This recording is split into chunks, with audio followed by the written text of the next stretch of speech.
La course à pied est un sport qui ne requiert pas d'équipement dispendieux.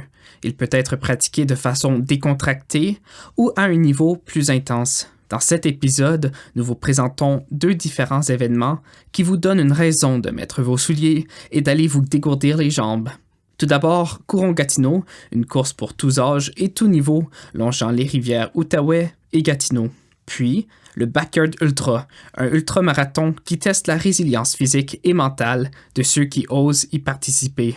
Aujourd'hui, le 27 septembre, les amateurs de course à pied dans la région de l'Outaouais auront la chance de se tester à nouveau. Ceci est la 2e édition de Courons-Gatineau.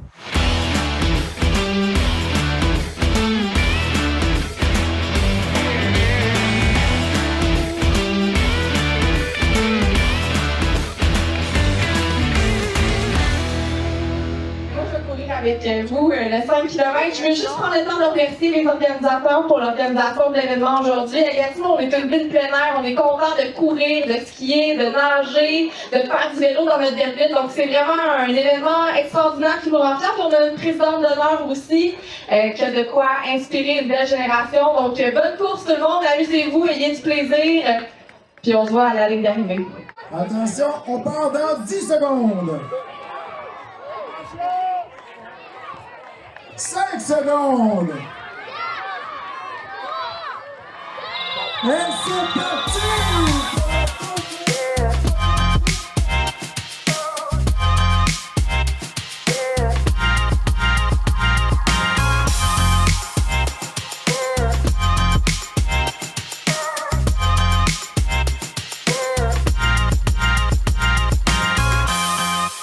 C'est un événement populaire, c'est un événement de course à pied. On sait que la course à pied est populaire, surtout dans la région. Il y a déjà beaucoup de grands événements du côté d'Ottawa.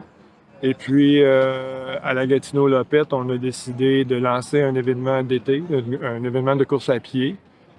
Donc, une course à pied pour les gens de Gatineau qui se déroule à Gatineau. L'événement est ouvert à tous.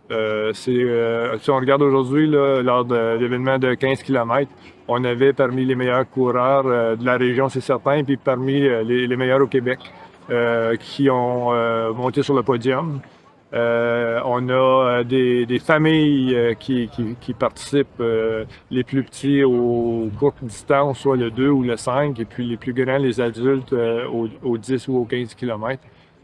C'est une fête, il y a une atmosphère de fête ici le long des rivières des Outaouais et Gatineau. Cette 2e édition de Courons-Gatineau offre 5 différentes distances afin d'accommoder les coureurs de tout âge et de tout niveau. La course la plus courte est de seulement 1 km, mais il y a également des courses de 2 et 5 km qui ont lieu pour les débutants. Ces 3 parcours prennent place sur la rue Jacques-Cartier, le long de la rivière des Outaouais. Les 2 distances plus longues, soit le 10 et le 15 km, partagent en partie le même parcours que celle plus courte, mais amènent également les coureurs au parc du lac Lemay, près de la rivière Gatineau. Ces trajets permettent donc d'apprécier la beauté naturelle offerte par les rivières Outaouais et Gatineau. Pour organiser un événement de l'envergure de Courons-Gatineau, la première chose que ça prend, c'est des partenaires. Et on est chanceux d'avoir comme partenaire la ville de Gatineau qui nous appuie énormément dans toute notre démarche. Il nous a permis de fermer une partie de la rue Jacques-Cartier aujourd'hui pour qu'on puisse tenir notre course. Ça nous prend des commanditaires. La foulée sportive, Desjardins, Tourisme Outaouais, ID Gatineau, des partenaires de poids qui nous permettent d'accumuler un petit peu de sous pour compenser pour les dépenses d'un événement qui coûte quand même très, très cher. Ça prend des bénévoles. Aujourd'hui, 127 bénévoles qui ont donné entre 4 et 12 heures de leur temps pour être capables de créer un événement d'envergure comme Courons-Gatineau. C'est la 2e édition de Courons-Gatineau. C'est ma 2e édition en tant que directeur de course. Cette année, c'est un grand succès. On a attiré 1027 participants. C'est une augmentation de 25% par rapport à l'an passé. C'est un succès sur toute la ligne, tant qu'à moi. Toutes nos courses sont accessibles à tous. Par exemple, aujourd'hui, on a vu des gens en fauteuil roulant autonome. On a vu des gens qui étaient dans un véhicule à 3 roues qui est poussé par un coureur. On a vu une dame qui a un handicap visuel avec un guide, une dame qui marchait avec son chien guide. Donc, on est vraiment accessible à tous les niveaux de coureurs et les familles et tout. Certaines mesures ont été prises là, pour des cas particuliers. Les gens qui sont soit en fauteuil roulant autonome ou qui sont assis dans un véhicule à 3 roues qui est poussé par un coureur. Parce qu'on passe de la piste cyclable à la rue, on a construit des rampes qu'on a placées là, devant la bordure où on monte sur la piste cyclable pour permettre que ce soit accessible sans danger. Et il y a des normes qui existent, on a suivi les normes et on a rendu ça tout à fait sécuritaire là, pour les gens qui sont en fauteuil. Courons Gatineau, événement éco-responsable, c'est obligatoire maintenant dans ma philosophie de vie. Donc, on ne peut pas se permettre de créer des déchets de plus. Donc, l'an 1, 2024 pour Courons Gatineau, on avait été tellement bon qu'on a eu 95% de retour, en fin de compte, de pas de déchets. Donc, l'éco-responsabilité. Mon but cette année, c'était d'être 100% éco-responsable. Et je vais être franc avec vous, on l'a atteint parce que il n'y avait rien de déchets dans tout ce qu'on a produit. Donc, il n'y avait pas de suremballage. Les bagels qui sont arrivés étaient dans des boîtes et non dans des sacs. L'eau était versée dans des verres qui étaient 100% compostables. On a un bac de recyclage qui nous est fourni par la ville de Gatineau dans lequel tout va se ramasser en fin de compte, mais il n'y a pas de déchets. Je suis certain qu'on va avoir atteint notre but de 0 déchet cette année. En plus, c'est qu'on a une équipe d'éco-responsabilité qui est composée de 3 membres de notre organisation. Et aussi, on travaille avec une organisation de la ville qui vont prendre le temps de peser aussi tous nos déchets et tout notre recyclage pour s'assurer qu'on est vraiment rendu à 0 déchet. Dans le cadre de leur partenariat avec l'organisme Garde-Rivière des Outaouais, Courons Gatineau invitait les participants de la course à faire un don à cet organisme. Je suis la Garde-Rivière des Outaouais, la directrice générale avec l'organisme Garde-Rivière des Outaouais. Et c'est un organisme qui a vu de protéger la santé écologique de la rivière des Outaouais, mais aussi tous les affluents, comme la rivière Gatineau. Et aujourd'hui, c'est la 2e année avec Courons Gatineau où c'est une levée de fonds pour protéger la rivière. J'adore l'idée de la course d'une rivière à l'autre. Donc, c'est vraiment une belle idée et c'est beaucoup touchant que Garde-Rivière des Outaouais fait partie. On a aussi une kiosque ici aujourd'hui. Puis moi, j'ai fait la course de 5 km et oui, c'était tellement énergisante. J'espère de le faire encore une fois l'année prochaine. Au total, 1116 $ ont été amassés lors de cette 2e édition pour la protection de la rivière des Outaouais et de ses affluents. J'ai un préjugé favorable pour la course à pied parce que ça fait de 30 ans que je pratique le sport. C'est facile, on prend nos espadrilles, on part, on fait 45 minutes, 1 heure, c'est bon, on respire de l'air frais, tout ça, et ça détend. En tout cas, dans mon cas, ça me détend. Je peux penser à plein de choses pendant que je cours, je peux écouter de la musique. Donc, il y a un bienfait pour notre corps, c'est évident, autant physiquement que pour libérer notre esprit, la tension, le stress, etc. C'est sûr, c'est 2e année, l'année passée, première année introduction, on avait appris tellement de choses. C'était un petit peu même ridicule la quantité de petits détails qu'on avait dit « Ah oui, c'est évident ». Parce que ça fait 47 ans qu'on fait du ski de fond, puis que là, tout d'un coup, on se mettait à faire de la course à pied. Mais en fin de compte, c'était pas si simple que ça de faire une course à pied, alors on a appris énormément. Cette année, on a quadruplé la grosseur de notre cahier de charge, on a développé des marches à suivre, on a rencontré nos chefs encore plus souvent, les chefs des différents secteurs. C'est quand même, ici, on parle de 34 chefs, là, des gens qui s'occupent de quelque chose. Et il est arrivé quand même des pépins. Alors aujourd'hui, plusieurs petits pépins, des choses qui ne devraient pas arriver, puis qui n'apparaissent pas dans la vie d'un coureur, mais qui pour une organisation, on se dit « Wow, l'année prochaine, ça se passera pas ».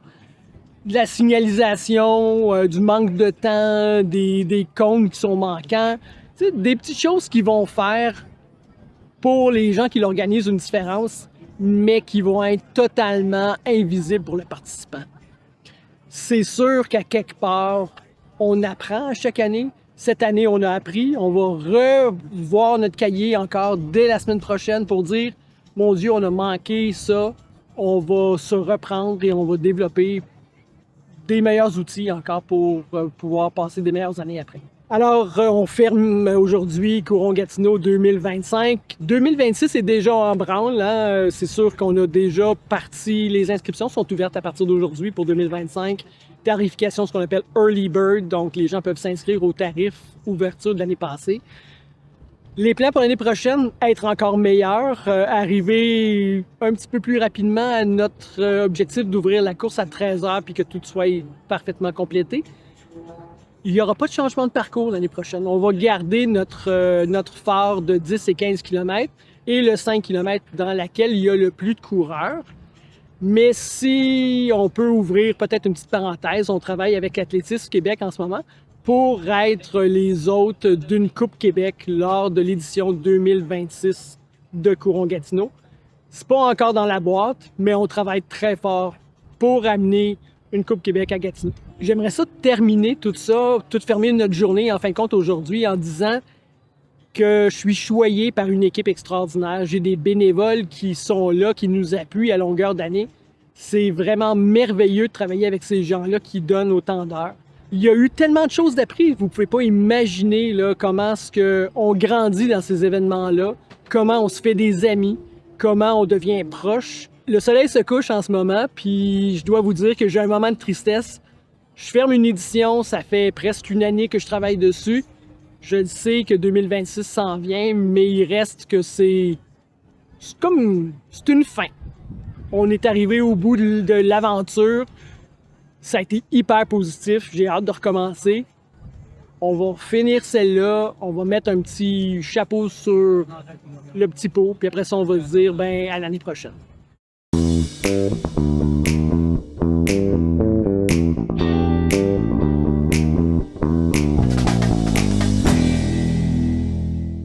Que ce soit pour les jeunes enfants ou les adultes, Courons-Gatineau offre une belle introduction à la course à pied. Mais qu'y a-t-il pour les coureurs plus aguerris qui désirent repousser leurs limites? Voici l'ultramarathon, le Backyard Ultra.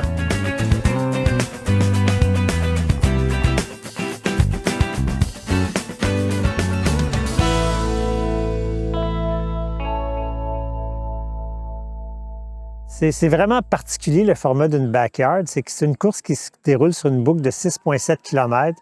Puis on ne sait pas la fin de la course, on ne sait pas combien ça va durer longtemps. Fait que les coureurs font une boucle à la fois à chaque heure.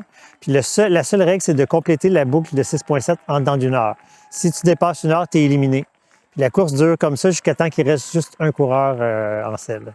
Bien, courir 6,7 km en une heure, c'est pas nécessairement... Si tu marches vite, là, tu peux probablement marcher à peu près ça en une heure sur un terrain plat. Là, ici, il y a des côtes, c'est des sentiers de forêt, c'est un peu plus technique, mais c'est pas particulièrement difficile de courir une loupe. La difficulté, c'est de juger, de le faire à quelle vitesse pour être capable de durer vraiment longtemps dans le temps, là. Fait que c'est pour ça que ça prend une combinaison. Les gens qui performent dans les backyards, c'est pas tout à fait les mêmes personnes qui vont courir vite sur une course traditionnelle où il y a une distance fixe. Parce qu'il y a un aspect stratégique.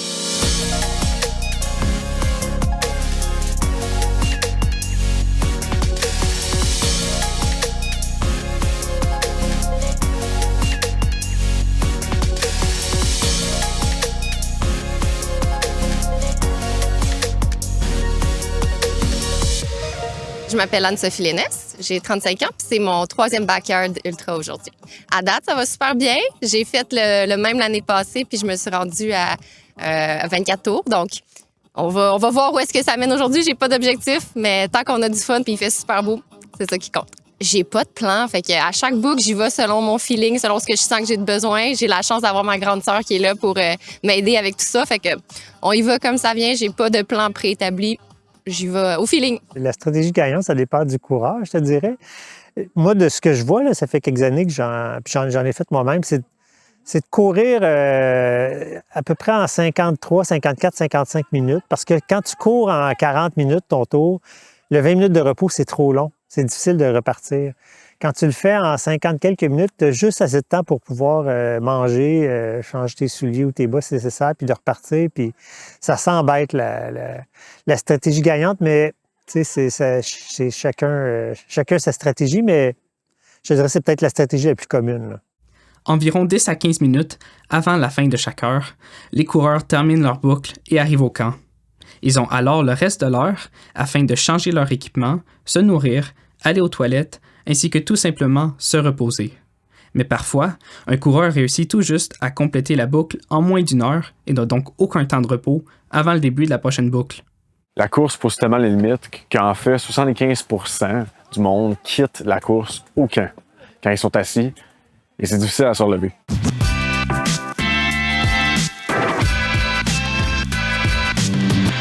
Oui, n'importe qui peut y participer. On est une course qui est sanctionnée par Athlétisme Québec. Eux, ils ont des règles par rapport à l'âge, mais pour des courses de trail, il n'y a pas vraiment d'âge. Nous, on a fixé 18, puis pour les 16 à 18, on demande l'autorisation parentale.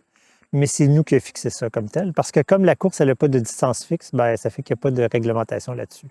Aujourd'hui, on a 65 personnes inscrites. C'est notre 4e année, puis c'est la plus grosse année, là. La première année, on avait 30 quelques coureurs, après ça 40. Là, le mot se passe. Puis c'est un format de course assez particulier, mais qui n'était pas très connu il y a 10 ans. Mais là, les gens parlent, ont aimé ça, ils en le disent à leurs amis, ils reviennent avec leurs amis. Fait qu'on a peut-être un tiers de coureurs qui étaient déjà là des années passées, puis un 2 tiers de nouveaux, là, je te dirais à peu près, là. Le record pour le Backyard Ultra de l'Outaouais, c'est quoi? C'était, je me rappelle bien, c'est 35 ou 36 heures l'année passée. Bien, je pense que le parcours, on a changé de parcours cette année. À mon opinion, il est un petit peu plus facile. On a vraiment des bonnes conditions. Ça a été sec dernièrement. Il n'y a pas de trou de bouette.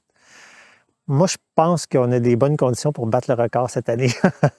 La personne gagnante est celle qui réussit à compléter une boucle de plus que tous les autres, ceux-ci obtenant alors un résultat de DNF, soit Did Not Finish, ou, en français, n'a pas terminé. Il est donc possible que personne ne soit vainqueur si tous les participants restants abandonnent ou sont éliminés lors de la même boucle. Cela engendre alors la fin de la course. L'autre façon dont la course peut se terminer est immédiatement après que le vainqueur, s'il y en a un, complète sa boucle d'extra. En effet, une fois sa boucle d'extra complétée, le gagnant ne peut pas continuer et est obligé de s'arrêter. Cela veut dire que pour battre le record du monde dans un Backyard Ultra, il faut qu'un deuxième participant soit capable de compléter seulement un tour de moins que le nouveau record lors de la même course. Ce dernier est alors attribué la mention de « assist ». Actuellement, le record du monde pour un Backyard Ultra est détenu par l'Australien Phil Gore qui a complété en juin 2025 un total de 119 boucles, ce qui équivaut à 798 km, soit environ la distance entre Toronto et Québec, une distance parcourue en un peu moins de 5 jours. La plus grande distance parcourue par une femme est de 95 boucles, soit 637 km, complétée par la Britannique Sarah Perry en octobre 2025. Évidemment, le record dépend aussi des fois du parcours. Si on avait un parcours plus plat, plus facile, ça facilite un peu les choses, mais en même temps, des fois, les gens sur des parcours difficiles vont vraiment durer longtemps, là. Mais on ne va pas s'approcher du record du monde en fin de semaine, je crois pas, là, mais j'ai pris congé lundi, juste au cas. Tout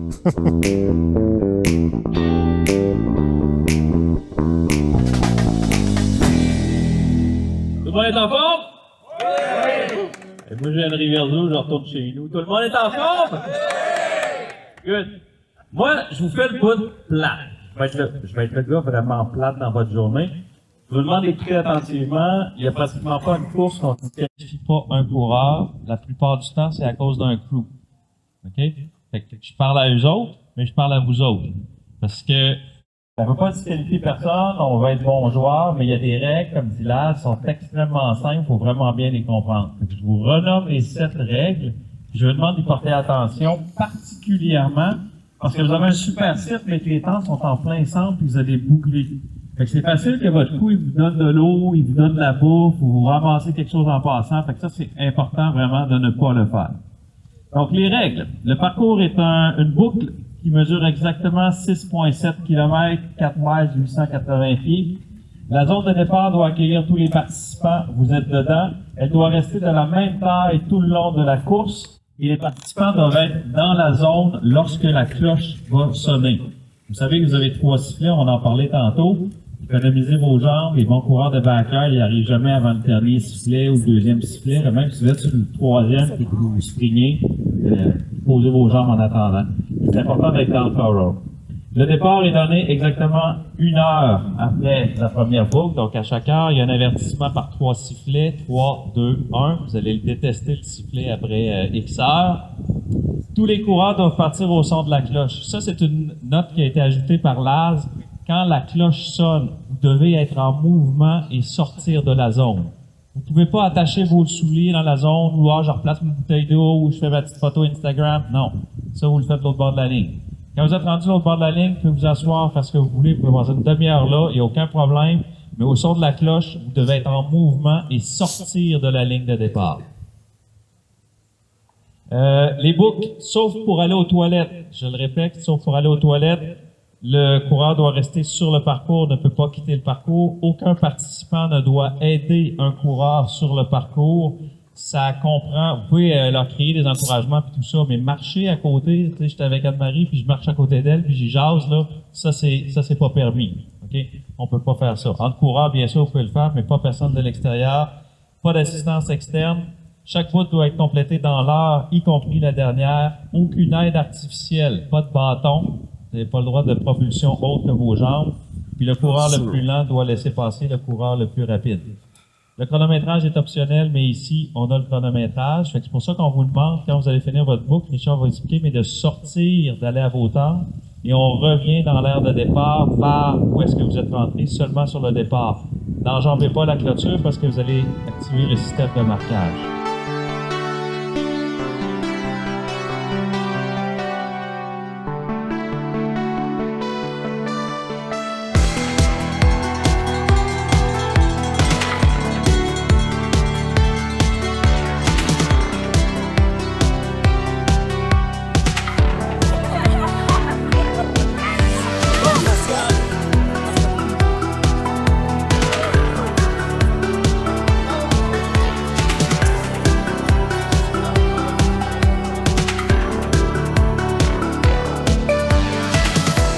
Il y a plein de moments qui m'ont marqué. C'est la 4e année, puis à chaque année, il fait super beau, puis on a un fin de semaine d'automne, fait que les conditions sont vraiment le fun pour courir. Là. Les arbres sont rouges, il fait beau. Moi, ce que j'adore des backyards, puis ça, c'est pas un moment en particulier, mais à chaque année, c'est la vie de camp qui se passe, parce que juste derrière moi, tu as l'air où tu as toutes les crews avec leurs tentes. Fait que ça crée une espèce d'ambiance familiale. Puis quand les coureurs rentrent, il y a full d'activité, ça dure 10-15 minutes. Les coureurs repartent après ça courir, mais le village comme tel continue de s'activer, puis les gens se font des amis, créent des liens. Puis ça n'existe pas vraiment dans des courses. Habituellement, dans une course traditionnelle, le premier arrive, puis quand le dernier arrive, le premier est parti prendre sa douche. Mais ici, tout le monde repart à la même heure en même temps. Fait que c'est vraiment super. Ça vaut la peine d'en faire au moins une. Moi, j'adore le format. Là. Le gars qui a inventé ça, qui s'appelle Laz, est un génie en quelque sorte. Là. L'idée du Backyard Ultra provient d'un Américain nommé Gary Central, aussi connu comme Lazarus Lake ou tout simplement Laz. Un coureur lui-même, quand il était plus jeune, il avait eu l'idée d'une course se concentrant davantage sur l'endurance plutôt que la vitesse, les longues distances étant sa spécialité. 50 ans plus tard, il a finalement pu créer cette course dont il rêvait. En 2011, Laz inaugura le Big's Backyard Ultra dans sa cour à Bell Buckle au Tennessee.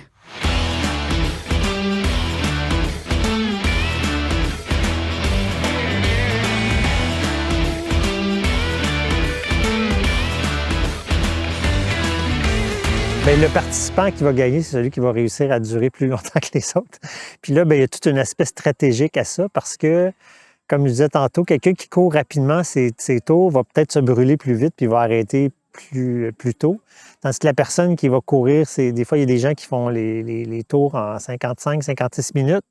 Ils ont un petit 4 minutes de repos, mais ils n'ont des fois pas beaucoup de pauses. C'est plus facile que de prendre des grandes pauses pour un coureur rapide. Alors, il y a vraiment une combinaison de capacité athlétique, d'endurance, mais aussi beaucoup de stratégie dans une course backyard. Fait que ça prend ça. Puis ça prend aussi un crew qu'on appelle ou un coéquipier qui, lui, chaque fois que tu rentres de ton tour, C'est un peu comme la Formule 1 qui rentre au pit stop puis qu'il y a un paquet d'ingénieurs qui changent les pneus puis qui mettent de l'essence. Bien, le coureur s'assoit dans la chaise longue puis son crew, il donne à manger, il change ses souliers, il masse le cou, fait ce qu'il a de besoin. Fait que il y a un travail d'équipe aussi à travers ça. Là.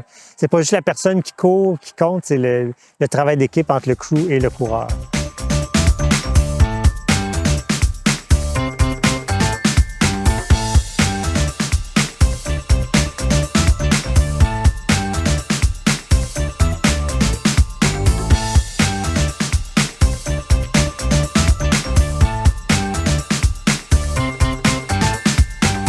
« 24 heures après le début de la course, il ne reste que 2 coureurs, Ombelline Noireau et Pierre-Charles Derry. Puis, une boucle plus tard, Ombelline atteint également sa limite après avoir parcouru une distance de 167 km, fracassant son record personnel qui n'était alors que de 65 km.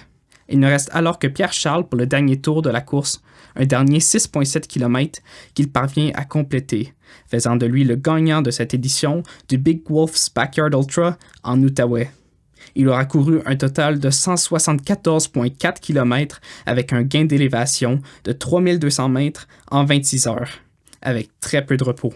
Bien, beaucoup de gens recherchent de repousser leurs limites puis de trouver où est leurs limites. Puis comme la course, elle n'a pas de limite comme telle, bien, c'est bien intéressant. Puis c'est pas une course de vitesse aussi. Sur une course, habituellement, il y a une distance fixe puis tu veux le faire le plus vite possible. Alors qu'ici, tu n'as pas besoin de courir vite, tu veux juste durer longtemps. Fait qu'il y a comme une combinaison de stratégie, d'endurance puis d'ambiance, je te dirais, aussi avec les autres coureurs. À chaque heure, tous les coureurs, que tu sois le plus rapide ou le plus lent, se retrouvent sur la même ligne de départ à chaque heure. Fait que ça crée une ambiance vraiment particulière. Moi, j'invite tout le monde à venir en voir une ou y participer. Là. Comme je disais, je pense que c'est vraiment une course particulière au niveau du format. Puis c'est le fun, autant pour venir comme spectateur, comme crew, comme coureur. Puis les gens qui viennent, en général, tout le monde a adoré leur expérience puis ils reviennent. Là. Fait que c'est une course à faire, définitivement. La course à pied permet à quiconque de tester ses limites, peu importe la distance parcourue. C'est aussi une raison de sortir dehors et de profiter du plein air, que ce soit un ultramarathon ou tout simplement se promener dans son quartier. Courant-Gatineau et le Big Wolf's Backyard Ultra auront lieu encore une fois à l'automne prochain. Donc n'hésitez pas à mettre vos souliers et à aller courir.